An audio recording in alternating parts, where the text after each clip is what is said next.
السلام عليكم ورحمة الله وبركاته. ما شاء الله راح دريشة إنه سوق جلوس أنا إذا بديسو السلام عليكم إذا بندوسو الحمد لله وأنا مع سنة أنت قبوق وودنك قبوق إياها إن شاء الله إلهك أماسد أنا إلهنا راح الله نوجا أماسد إن شاء الله ملك الصجوجنا الله نوجا أماسد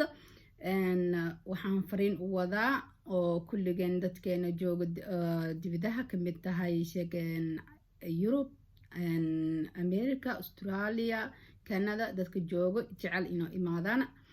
Aasiya imaadaan waxaan u sheeg lahay special Carabaha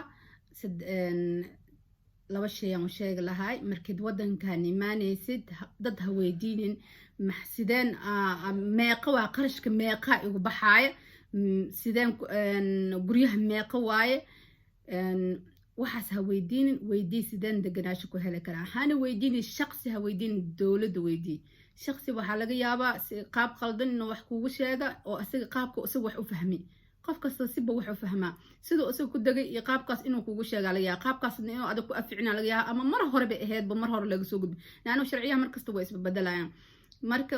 weydii dawladda qaabka ku dagi kartid qaabkaad ku heli kartid deganaashada hadiin aniga guriga meeqa waay cuntada meeqa ugu bixaysa waxaas iskuulka meeqa waay ha weydiin marka weydiisad deganaashada marka weydiisad ka bacdi hadana soo imo hadana caafimaadka free mu yahay sidaba caafimaadka aan ku heli karaa anu ilmaha daawadad maanta oo ilmaha way xanuunsanayaan waxa u baahan yihiin caafimaad fiican u baahan yihiin oo quality leh oo fiican u baahan yihiin haddana iskuul quality leh u baahan yihiin marka inteena dibadaha joogto oo imaanaysa Aasiya ama Afrika imaanaysa special aniga waxaan ka hadlayaa waa Carabahan ad imaanaysid ha weydiin qofka inta qarash kugu baxa ha weydiin sida deganaashada ku hel lahayd weydiiya ha u maleyn baasaboorka wadatid inaad meel kasta iskaga degi kartid waa ku dalxiis kartaa meesha rabto ku tagi kartaa bilaa fiisan ku imaadnaa meesha rabtaad ku tagi kartaa oo free u tahay laakiin deganaashada aad u adag tahay saa ku heshid aad u adag ilaa qof ilaahay u naxariistiyo ilaahay u fududay maahan aad u adag tahay marka isweydiiyo oo markastaba ka walwala qaabka sidaad ku dagi lahaydeen marka deganaashada heshin caafimaadka markaas iyo ka bacdi shaqada saas waa inaad samaysiin saddex kala shay oo nagu caaya jirto oo nagu liido oo dadka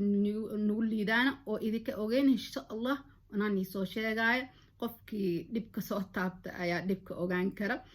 so insha Allah special dadkeena ka imaado Europe saddex lagu caaya ma aqaan America iyo Canada iyo Australia ma aqaan laakiin dadkan Europe ka imaaday waa saddex shay lagu caaya